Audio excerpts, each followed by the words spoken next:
Twinkle बेटा, अरे पुकारा ना। हाँ। शायद कमरा में ही होगी। ट्विंकल, ट्विंकल बेटी, ट्विंकल, ट्विंकल, सत श्री अकाल जी। लीला जी, सत श्री अकाल जी। ट्विंकल घर पे ही बाना। ट्विंकल अपना कमरा में ना बा, लेकिन आप लोग इतना परेशान काहे लग रहल बानी? वो हम सुबह से ओकर फोन लगावे की कोशिश करत रहनी, वो फोन ही ना उठा रहल बिया। हमके बहुत घबराहट हो रहल बाड़े जी, कहीं कुंज के ढूंढत ढूंढत वो कौनो मुसीबत में ना पड़ गई होवे। अरे लीला जी, मुसीबत भला कभी खुद मुसीबत में फंसेला। अरे हमके तो ही लागत बा कि सारा कैल धैल ट्विंकल के ही बा। अब ओकरा पास पैसा जे नहीं है ना, देखा आदमी पैसा खातिर कुछ भी कर सकेला, चोरी भी कर सकेला, जे पहले ही घर में हो चुकल बा। तब किडनैपिंग कहे ना। चुप रहा। अगर तू ट्विंकल के ताया ससुर ना होते ना, ये बात के जवाब हम अपन स्टाइल से। रमन, रुक जा। हमके सुजीत भाई साहब से बात कर लेवे दे।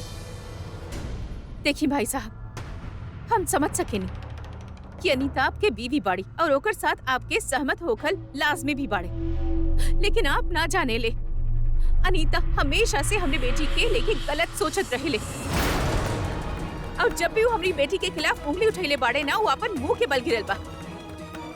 ई ट्विंकल हमार परवरिश बाड़ी, हमार संस्कार बड़े ओकरा में, और हमरे घर में ना अपन फायदा खातिर अपनन के किडनैप ना कइल जाले। अरे हमनी तो सोच भी ना सकेनी कि अपना फायदा खातिर दूसर के नुकसान पहुंचाई या उनके साथ कुछ छल कपट करी। ये हमनी के लेवल ना बढ़े। लीला जी, आप बात बहुत अच्छा करे नहीं, लेकिन ये जिंदगी जे बाना वो बात से ना पैसा से चलेला, जे अभी कुंज और ट्विंकल के पास नहीं खे। अरे हमरा तो ही लागत बा कि वो कुंज और ट्विंकल मिल के प्लान बनेले हुई हैं किडनैपिंग के हवा फैलावे के, ताकि बेबे से कुछ पैसा ऐंठ सके। बस बस करी भाई साहब, कुछ हमार गुरूर बा, हमके ओकरा पे पूरा भरोसा बा। हम ना बर्दाश्त कर सकेनी कि हमरे कुंज के खिलाफ केहू ऐसे उंगली उठावे। एक तो किडनैप हो चुकल बा और ओकरा पे ई तरह का बात करल बानी ओकरा बारे में। सिर्फ कुंज ही ना, ट्विंकल भी किडनैप भइल बाड़ी।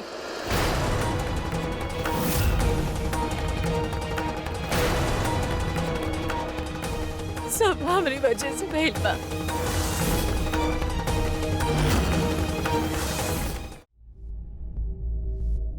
आनंद के ना पता चला कि चाही कि ई दुनो यहाँ बाड़े। अगर वो हमनी के धोखा देवे के कोशिश कैलस तो हमनी ही दुनो के ये कोल्ड स्टोरेज में छोड़ दिया जाए। चला, अब तो निकला।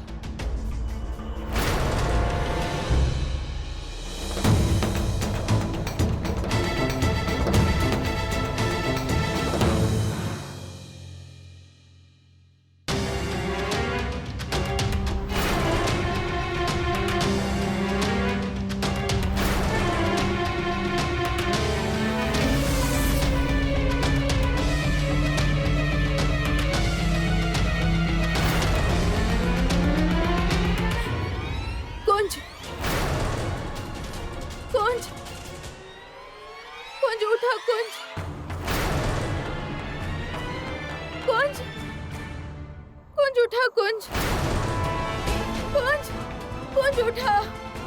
कुंज, कुंज उठा। कुंज, कुंज सुना। कुंज,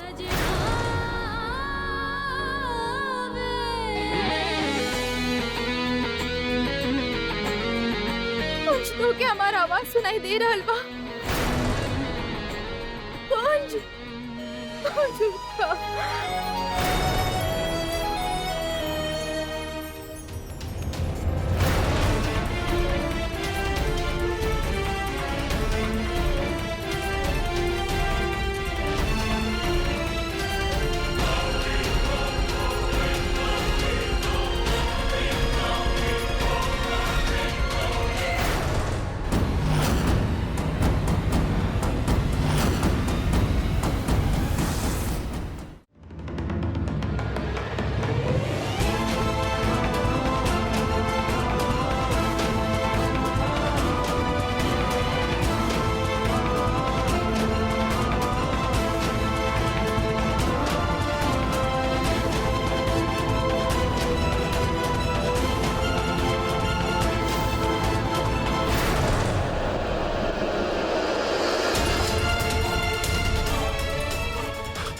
ट्विंकल,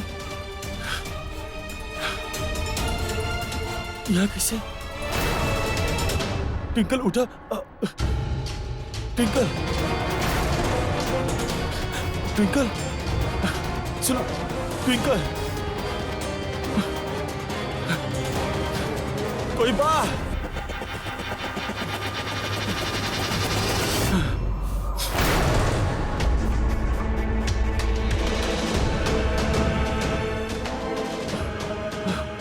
ट्विंकल,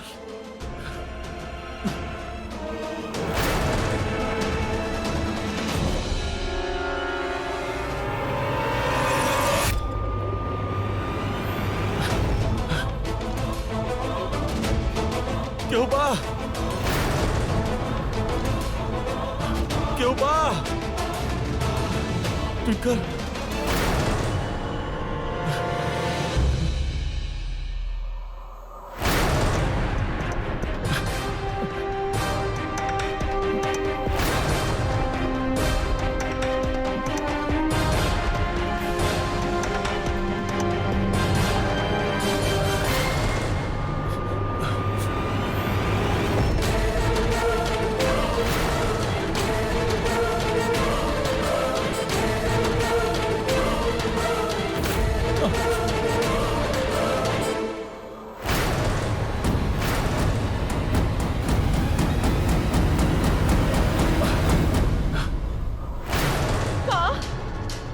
कहरल बानी आप बेबे।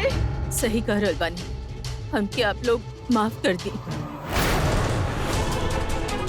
हमके कुंज के जान के परवाह रहे, यही से वो फिरौती वाली खबर और किडनैपिंग वाली बात आप लोगन से छिपा के रखनी ना। हमके का पता रहे कि हमारी खामोशी की वजह से ट्विंकल भी किडनैप हो चुकल बा। एक मिनट बेबे, एकर मतलब ये भइल कि वो लोग पैसा भी ले कुंज के बिना छोड़ ले और अब ट्विंकल के भी उठा ले। हे भगवान, अब पता ना अब हमार कुंज कोनो हाल में होई। पर अब सवाल ये बा कि अब कल का जाए? ट्विंकल और कुंज की जान खतरा में बा। हमने के अपन बच्चन के बचावे के होगी, वरना अनर्थ हो जाए।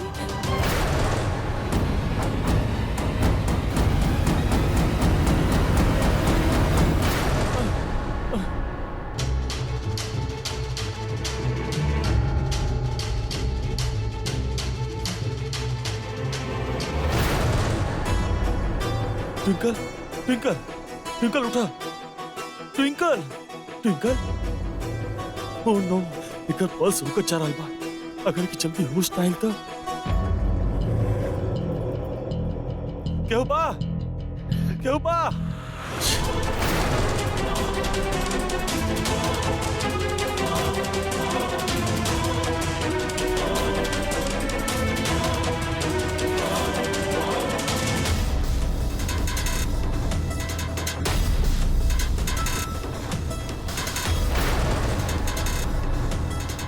ट्विंकल, ट्विंकल उठा, प्लीज उठा ट्विंकल।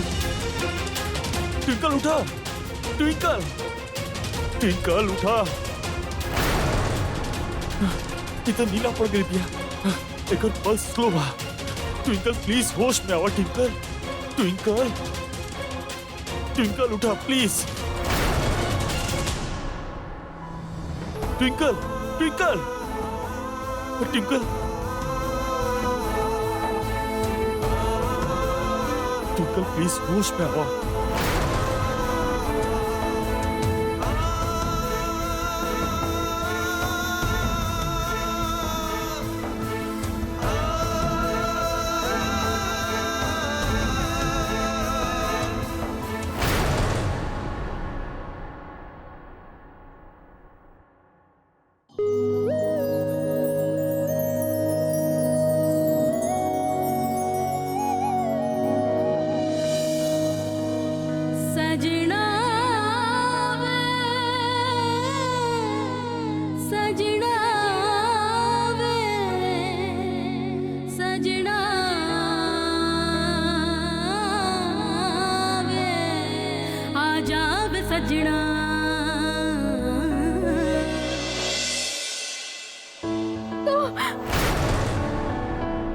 थैंक गॉड, तू तू होश में आ गेलू। तो हमरा के किस कैला? हाँ कहीं नहीं। तो के होश में लावे के कैसे बेटा तरीका ना रहल हमरा लगे। एक्चुअली रहा बॉडी हीट। हमके लागल थोड़ा बेटर बा ना? हाउ डेयर यू? ये अच्छा बा। एक तो तोहर जान बची नहीं, ऊपर से अभी भी लड़ बाड़ू। कमाल बा। वो भी यहाँ। उफ। और कोनो तरीका ना ढूंढ सकत रहला? अकेला लड़की देखला ना, फायदा उठा लेला। क्या अकेला? तुम अकेला? हम रहनी, हम तोहरा संगे। पता ना कितना टॉर्चर के लिए हो तू, जो यहाँ पर आके आँख खुला, वो भी तोहरा संगे। कमाल बा। एक्चुअली तू तो फायदा ना बाड़ू। हमके मिला टॉर्चर, तो के मिला किस। वाह, तोहर तो सपना पूरा हो गई। बीबी बाड़ू तू हमार, ऐसे ना चिल करा और हमके भी चिल करा। ना एक्चुअली तू चिल मत करा, बहुत ठंड बा। एक काम करा, बाहर जाके ना हमके आग में फेंक दिया, ठीक बा? चला अब यहाँ से चल जाए, बहुत ठंड बा यहाँ।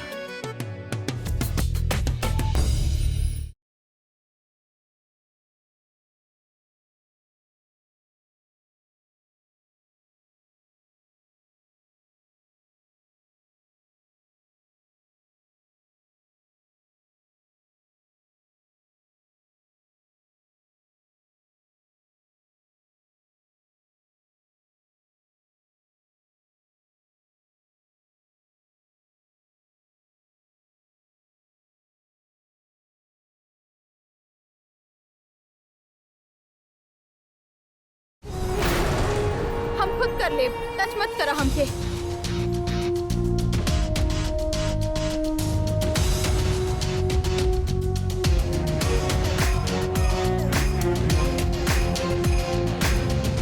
अब चलबू ना तो हमने क्या यहाँ पे कुल्फी जम जाए। हम मैंगो बार, तू मीठा चॉकलेट। हाँ चला।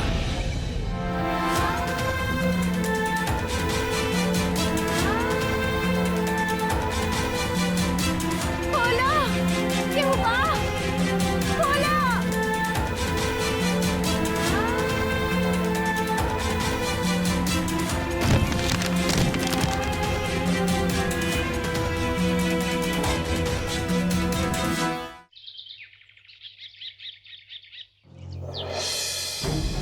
कुछ पता चलल?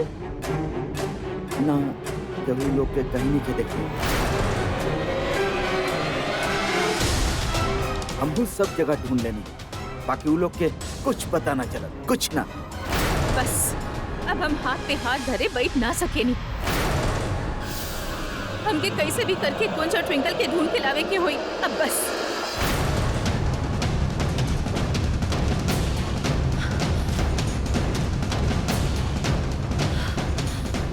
कुंज, ट्विंकल।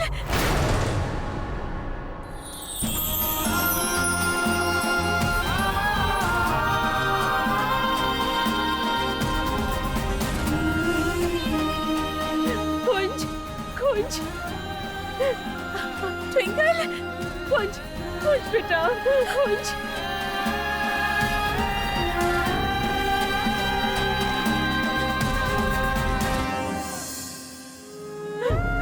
तू ठीक तो बाना? हम सब बहुत परेशान होनी।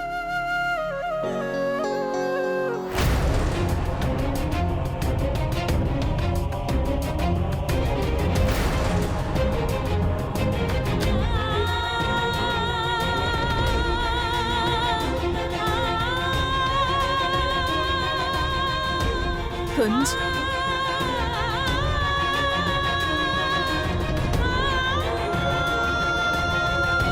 ट्विंकल,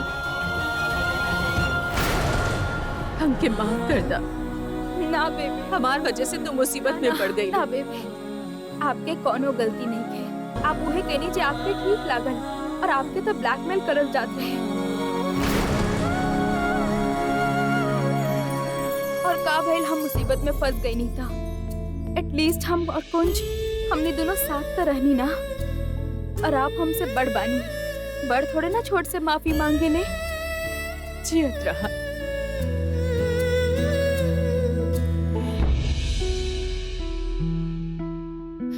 कुंज बेटा, तू ठीक बड़ा ना बेटा? हम बिल्कुल ठीक बानी माँ। और राउत ट्विंकल भी बिल्कुल ठीक भी है। चला आजा बेटा, चलो चला चला।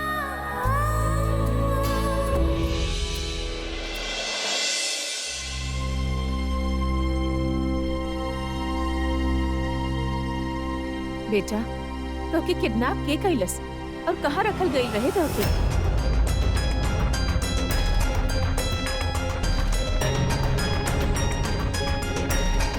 अब तू हमके ओकर नाम बतावा बस, ओकर जरूरत कैसे भई हमार दामाद के किडनैप करे के?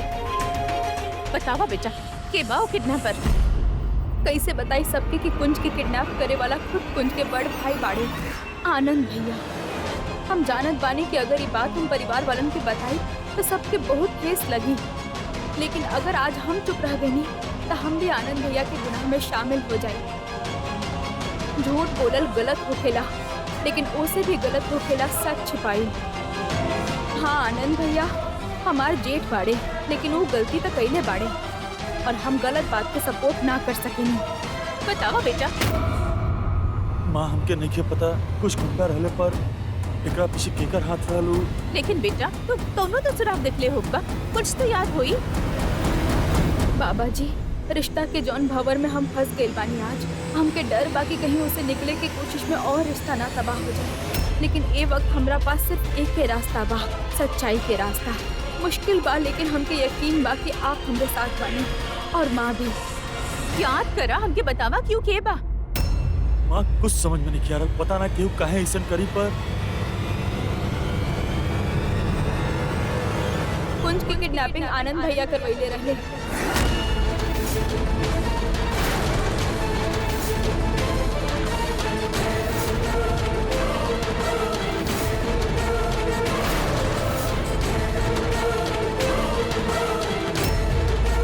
What? आनंद, एक का बात कर रहल बाड़ू तू? अरे दिमाग खराब हो गई भाई लड़की के, जेल जी में आए बोले जा रहल बा। पहले ही कुंज की जिंदगी बर्बाद कर चुकल बा और अब हमारा आनंद के पीछे पड़ल बा। मम्मी जी हमार विश्वास करी, आनंद भैया ही कुंज की किडनैपिंग करवैले रहे।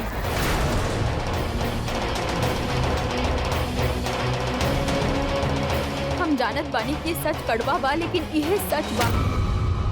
बस अब यह सुनो बाकी रह गल है। ये ट्विंकल वैसे पूरा प्लानिंग के साथ आयल रही हमनी के घर में।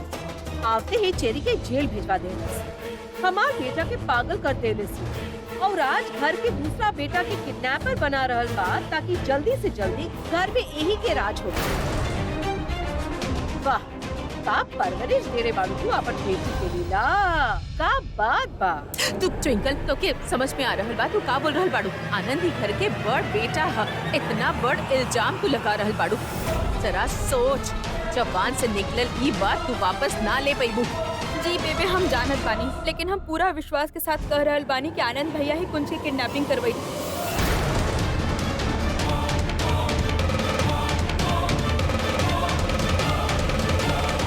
हमार बेहोश होके के बाद जब कुंज के पास लेके जाइल गई, बार बार का डील भेल रहे कि तू बेबे के फोन करवा कुंज के रिहाई के सियोरिटी खातिर, और प्लान के मुताबिक जब बेबे पैसे ले आई है तो हम पैसा बांट ले ताकि केहू पे भी शक न होके कि हम अपन भाई के किडनैप के लिए बने। हाँ उनका देख के ही साफ पता चलत रहे कि आनंद भैया ये किडनैपिंग कोनो मजबूरी में करवैले रहे,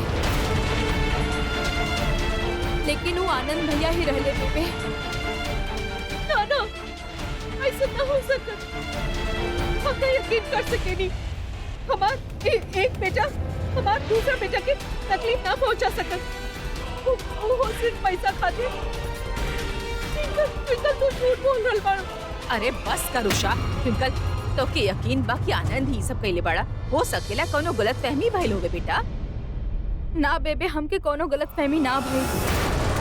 आनंद भैया हमार जेठ जी बाड़े, उनका नाम लेवे से पहले हम खुद 1000 बार सोचनी और फिर उनका नाम लेनी।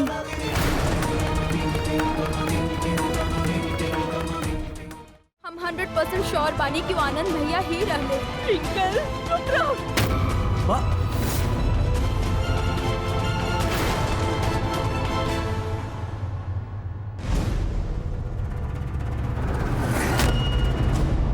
हमार वक्त गलत कर रहल बानी। ट्विंकल अगर आनंद भैया पे लगावल तोहर इल्जाम गलत भइल ना तो हमसे बुरा केहू ना होगी। कुंज हम सच कह रहल बानी, हमार विश्वास करा। हम शादी के बाद माँ से वादा कैले रहनी कि हम मर जाइब लेकिन कबो झूठ ना बोलब। और अगर हमार लगावल इल्जाम गलत भइल ना तो तू हमके कोनो भी सजा दे दिया, हमके मंजूर होगी। हम कैसे मान ली कि तू सच बोल रहल बाड़ू? काहे कि हमरा पास सबूत बा।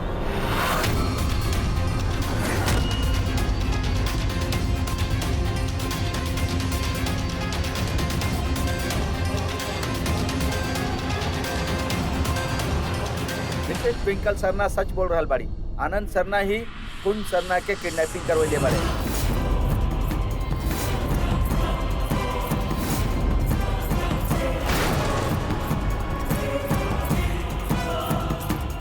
हम इनका फिरौती के रकम के साथे रंगे हाथों पकड़ ले बानी और ये अपन जुर्म कबूल भी कर लेले बाड़े।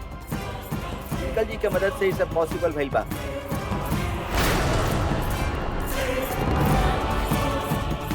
Oh my God, I don't believe this. Twinkle आपने जे के गिरफ्तार करवा देना। अब पता ना और काका देखे के बाकी बाई घर में। ट्विंकल जे भी कैलस बिल्कुल सही कैलस। तेवर का जेठ का गुनहगार गुनहगार होखेला और ओके सजा मिले के चाहिए। हैरान बानी हम कि एक भाई दूसर भाई के पैसा के खातिर।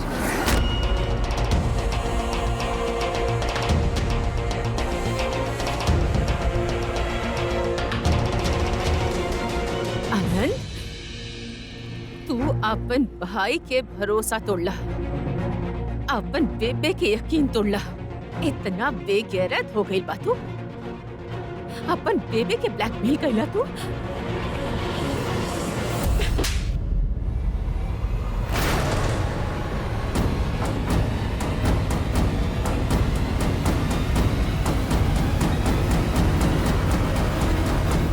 हम नहीं मानत।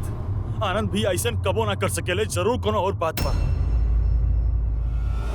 आनंद भैया प्लीज बताई सबके कि रउआ पे इल्जाम लगावल जा रहा बा। बोला आनंद, बोला। ये सब सच बा।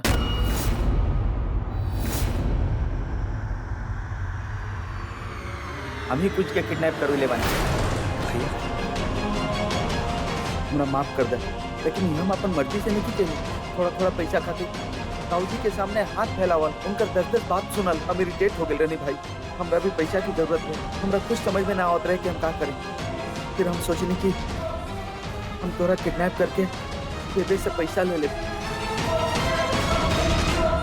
कुंज हमरा तरफ देख, तू जानत बड़ा ना हम तोरा से कितना प्यार करेनी। यही से हम गुंडा लोग के बोल दिले रहनी कि अगर तोरा पर एक भी खरोच आए ना तो हम लोग के जान से मार दे। हम ना चाहत रहनी कि तोरा हमरा वजह से कोनो भी चोट पहुंचे।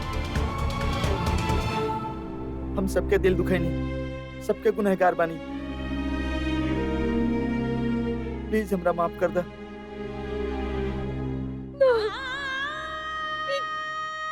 जरूर कोनो बुरा सपना बा। सारा मावे के चाही तो क्या आनंद? थोड़ा से पैसा के खातिर तू आपन ही भाई के किडनैप करवा देला, बेबे के ब्लैकमेल कैला, हम सबके परेशान कैला। ये सब कुछ कैले रहला कि थोड़ा सा भीख मांगे से बच जाओ तू। अगर इतना ही शर्म आवत रहे तो ये सब हरकत करे से पहले सोचना काहे ना? अरे अनीता, तू खामखा हैरान हो रहल बाड़ू। ये आनंद बा ना, बिल्कुल अपन बाप के नक्शा कदम पर जा रहल बा। चोर मक्कार झूठा ये भी बा। पैसा के बात रहल ना भैया, एक बार बोल के तो देखती। जमीन आसमान एक कर देती, कुछ भी करती पर आपके तकलीफ ना होके देती। रउआ कैसे हमरा संगे? बस बंद कर रही सब। इंस्पेक्टर साहब, गुनहगार के सजा मिले के ही चाहिए। ले जाए के और जेल में बंद करवा दो। ना देखे के बाद हमके एक शक्ल। 1 मिनट इंस्पेक्टर साहब।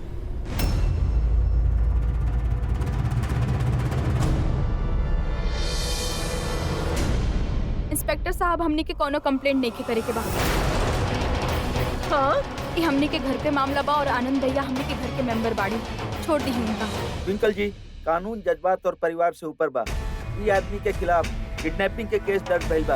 अगर आप इनका छोड़वावल चाहत बानी तो कल सवेरे बेल खातिर अप्लाई कर दे। तब तक ही इज अंडर अरेस्ट। चला मिस्टर, आनंद शर्मा।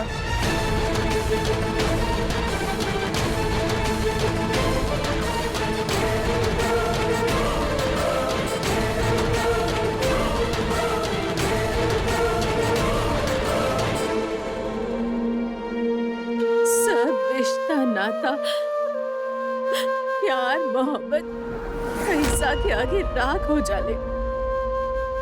भाई भाई के दुश्मन हो जाला। आज ही पैसा के वजह से हमके का कुछ न देखे के पड़ल। हे वाहेगुरु जी, हम जितना भी परिवार के एक डोर से बांधने की कोशिश करेनी, ये परिवार उतना ही टूटत जात बा, बिखरल जात बा। आगे पता ना और का देखा बाकी बा। ना बेबे, वाहेगुरु जी।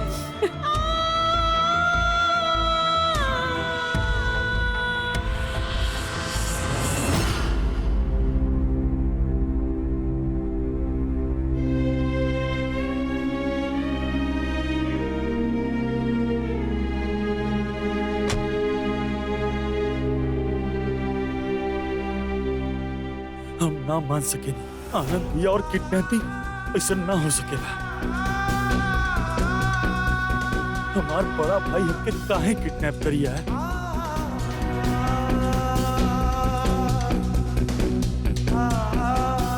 कुंजनो तो बहुत अपसेट बाड़ा, बहुत चोट पहुंचल बाई जान के कि तहार आपन बड़ भाई तोहके किडनैप करीले।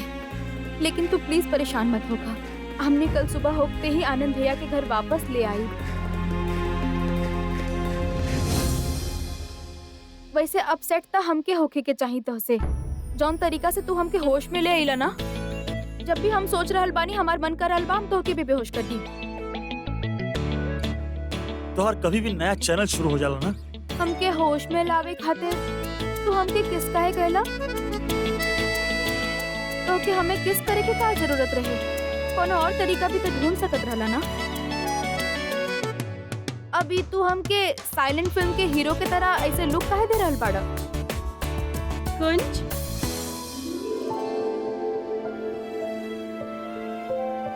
कुंज, हम तहरा खातिर खाना ले आइल बानी। देखा, सब तहार पसंद के चीज बनैले बानी। इतना दिन तू वहाँ कैद रहल, पता ना तोके कुछ खाए खातिर मिलल कि ना। चला, अपन माँ के हाथ के खाना खा लो। हम खा ले। ट्विंकल के खाना कहाँ बा? ट्विंकल के खाना बा ना किचन में। ट्विंकल जाओ, तू खाना खा ला। वैसे ट्विंकल, तो कि ये मामला में इन्वॉल्व होवे की जरूरत ना रही। अगर तुम्हार वजह से कुंज और बेबी की कुछ हो जात तब मानत आनी कि आनंद ये सब कुछ कैलस, लेकिन अगर ओकर गुंडा कुंज के कुछ तकलीफ पहुंचाई तब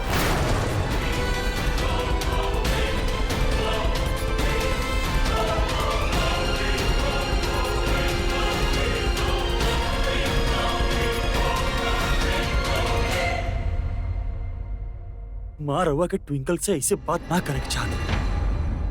वो जॉन भी कैलस हमके बचावे खातिर कैलस। तू ऊपर साइड ले बंद करा। आज उहे के वजह से हमार बेटा आनंद जेल में बा। नाम आनंद भी अपना गलती की वजह से जेल में पड़े। मैं ट्विंकल के ब्लेम कल सही नहीं की, लेकिन एक बात साफ, आनंद भैया जरूर कोनो मजबूरी के चलते ही कदम उठौले पड़े,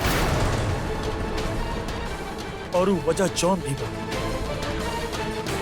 ओकर पता हम लगा के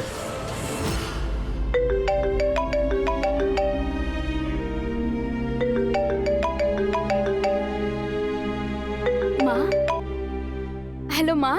और पुत्र माँ नहीं, हम तुम्हार मामा बोलत बानी। मामा, हाय मामू। ओए पुत्र, का हाल बा तुहार? अरे तार तबियत तो ठीक बा ना? और तू कुछ खैलू पीलू की ना? अरे तोरा सर्दी तो नहीं लागल? आप माँ के बोल दी कि हम बिल्कुल ठीक बानी, हमके ठंड भी नहीं खिलागत। और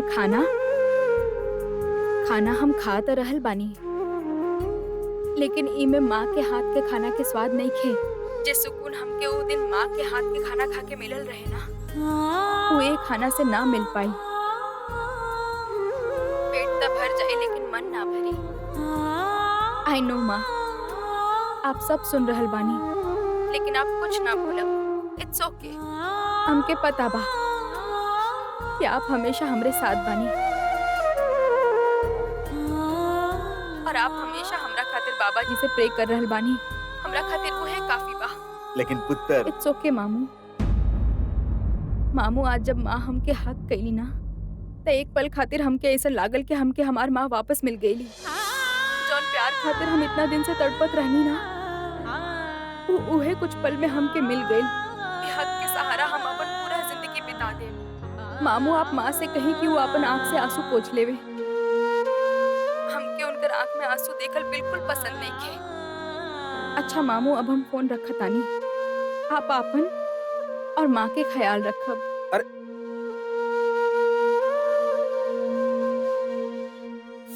जैसन माँ वैसन बेटी, कमाल बा।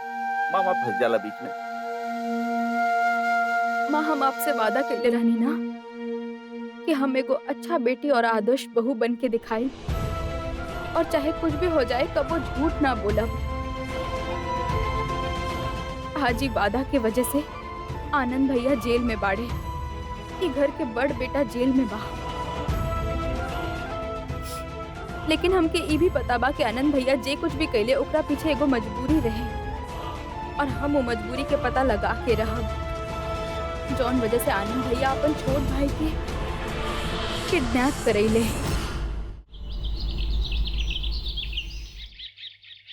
माँ, कुछ खा ली प्लीज। ना, हमके भूख ना बा। हाँ, हम जानत बानी रउआ आनंद भैया के बारे में सोच रहल बानी,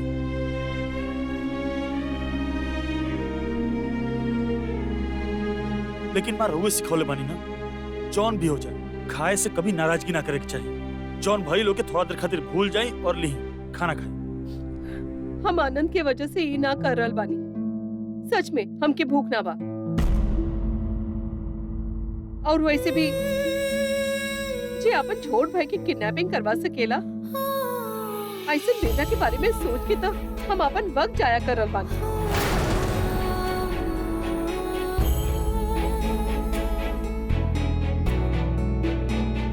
हमरा तरफ देखी माँ, हम जानत बानी आनंद भैया के हरकत से आपके बहुत चोट पहुंचल बा, लेकिन हम ये भी जानत बानी माँ के प्यार अपना बेटा खातिर कबो कम ना हो सकेला। कुंज, तू कौने मिट्टी के बनल बारे? काश हर घर में तहरे जैसन बेटा हो। तू ना जानेला हमके तहरा पे कितना गर्व बा। लेकिन आनंद, वो आज हमार परवरिश के शर्मिंदा कैलस ह। वो इतना भी ना सोचलस कि ओकर ई घटिया हरकत के वजह से हमनी पे का भी थी। डोंट वरी मम्मी जी, जे कुछ भी भइल ओके एगो बुरा सपना समझ के भूल जाई। अब सब ठीक हो जाई।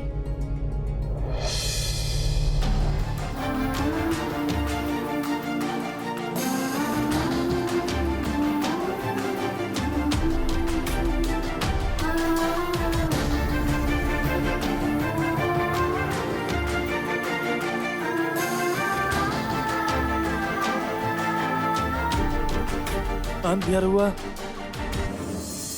माँ आई। अब रउआ आ गई बानी ना, तो शायद माँ कुछ खा ले। कल से कुछ नहीं खाई ले। पता ना रउआ भी खाने की ना भी। रउआ भी आए, पहले रउआ दोनों बैठी और कुछ खा ली प्लीज। कुंज, हम ये कह चाहते हैं कि आनंद हम भैया कुछ कहे के जरूरत नहीं है। जैसा ट्विंकल कर ये बात के ना एगो बुरा सपना समझ के भूल जाए के चाहिए, राइट? माँ रउआ कुछ कहत काहे नहीं कि आनंद भैया के? माँ, बेटा,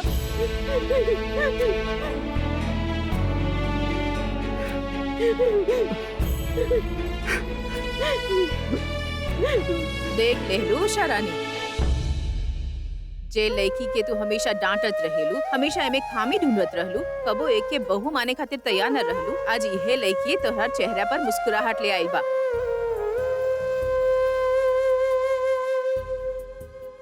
खुश रहा। अरे देख कर रहल बाड़ू, अपन बेटा के कुछ खिलावा। चला आप।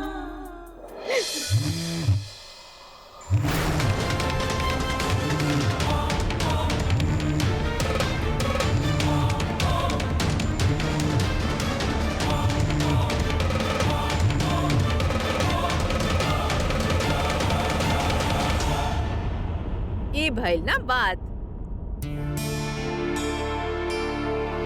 ये केकर फोन हो सकेला जेकरा देख के आनंद भैया इतना परेशान हो गईले। जरूर आनंद भैया हमने सबसे कुछ छुपा रहल बाड़े। हमके पता लगावे के होती। ट्विंकल सुना, दू वर्ड कह के रहल तो के। Wait let me guess. Siyappa queen, right? लेकिन अब हम कौन सा नया स्यापा करनी? उहे ता सरप्राइजिंगली तू कुछ सही कर दी, पर तुम्हारे सरप्राइज की वजह से अभी तक हमारा सर घूम रहा है कि तू इस सरप्राइज हमके दिलू कैसे। बट ऑनेस्टली आनंद भैया के जेल से निकाल के तू शॉक दे दिलू हमके, एंड फॉर ए चेंज अच्छा भला शॉक। हाँ, यही से जो दू वर्ड कह करल तो के ऊ बा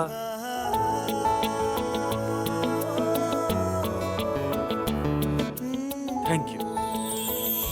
लेकिन तू तो हमके बिल्कुल अच्छा वाला शौक ना देला। तहार कल के हरकत की वजह से हम अभी तक नॉर्मल ना हो पाइल बानी, और हमनी के बात खत्म ना भइल रहे। कौन बात? उहे कल वाला बात। देखा ट्विंकल, हम एगो सिंपल सा, डिसेंट सा, कमाल सा, माइंड ब्लोइंग सा, मतलब ज्यादा हो गया का फर्क पड़त बा। Extra good looking Indian man बानी, कोनो माइंड रीडर तो बानी ना कि जौन तोहर दिमाग के सब उल्टा पुल्टा बात समझ जाए। साफ साफ बताओ के बात तो बताओ, ना तो हम चल नहीं। उहे बात जे कल हमने रात के ई खड़ूस के ना सब कुछ पता बा, सिर्फ हमके एम्बैरेस करे खातिर बन रहल बा। कुछ सुना कुंज। हमार माँ हमके नहीं पता तू किस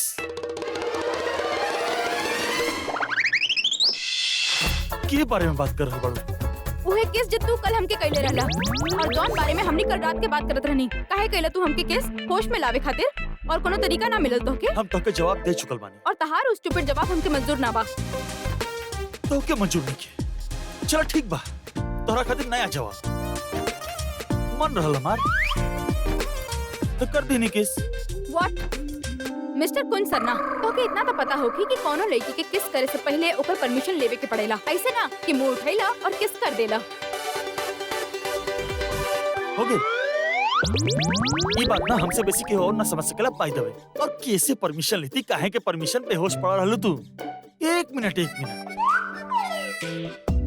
कहीं ऐसा तो नहीं कि तोहके गलतफहमी ना खुश फहमी तो ना हो गई कि हम सच में तोहके वो हालत में किस करे वाला रहनी।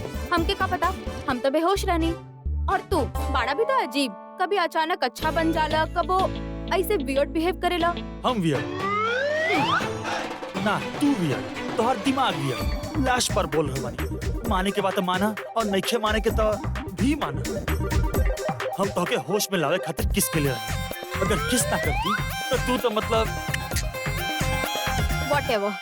हम तो यही खातिर पूछनी काहे कि तू एकरा से पहले भी एक बार बिना पूछले हमरे साथ फार्म हाउस में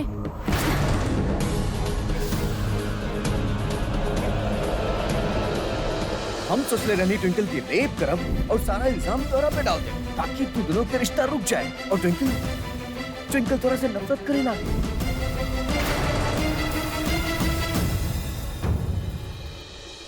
You know what? वो दिन फार्म हाउस पे हम ना दोस्त हमार दोस्त वापस आ गई। दोस्त बतावा यूवी तोरा कितना मिस कैलस। ई घर में हमके केहू प्यार नहीं करत। हाँ तू हमके सबसे ज्यादा प्यार करेला दोस्त। हाँ तू ही हमार असली दोस्त बाड़ा। चला दोस्त अब चला। यूवी तू चला, हम आवत बा। ए वक्त अगर हम ट्विंकल के सच बता दीनी कि वो दिन फार्म हाउस में यूवी ओकरा संगे जबरदस्ती करे के कोशिश कैले रहल, तो एक मिनट खातिर भी यूवी के घर में टॉलरेट ना करी। पहले से ट्विंकल के लागेला कि यूवी नाटक कर रहा है, और अगर अभी हम ओके सच बता दीनी तो वो यूवी से और नफरत करे लगी। मानत बानी कि यूवी जॉन केले से गलत बा और ओकर सजा बहुत सख्त होके की चाहिए, लेकिन ये वक्त यूवी की नफरत के ना प्यार की जरूरत बा। जब तक यूवी ठीक नहीं हो जाए, हमके इस बात को खुद तक ही रखे के होगी। डोंट वरी रोशनी भाभी, हम और ट्विंकल सगाई पे मुंबई जरूर आई।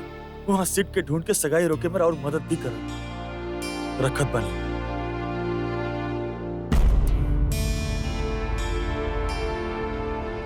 रोशनी भाभी की कॉल रहा, सगाई पे हम दोनों के मुंबई बुलौले बड़ी। का भइल कुंज? एक्चुअली ना यार, हम जानत बानी, हमनी जरूर जाए रोशनी भाभी के हेल्प करे।